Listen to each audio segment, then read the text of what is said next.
How much to rent small office space? The location of offices used to mean a lot.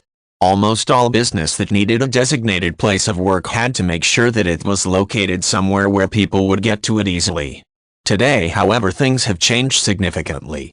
With the widespread use of the internet, people set up their offices in their homes and work exclusively from their homes.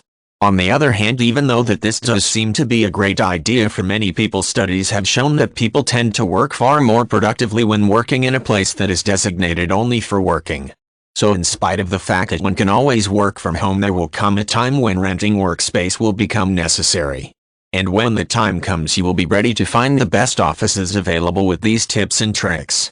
First of all, think about the location of the workspace for lease. For example, when looking to rent office space in New York City, a great site would be Manhattan. No matter what your line of business is, when your potential customers and clients hear that your office is located in Manhattan, they will definitely want to do business with you more than ever before. Aside from the neighborhood, it is also advisable to think about the connection between your line of business and the location of the offices.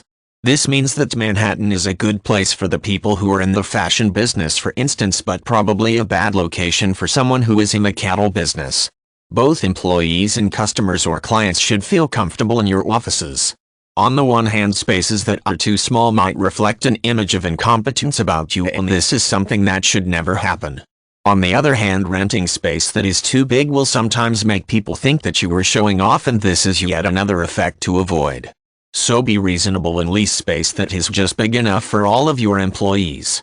Also, good workspace should be very bright, which means that you should choose space that has big windows and enough natural light coming in, as well as a sufficient number of wall and ceiling lighting fixtures. Finally, upon finding a great office for yourself, consider the price. Namely, it is never a good idea to save money at all costs, but you should rather be realistic and see whether the space in question offers value for money.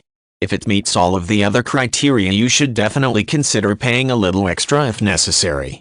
After all, the perfect office will bring in much more work and pay for itself in a matter of months. Keep this in mind, and you might just be able to find office space that will be the talk of the town.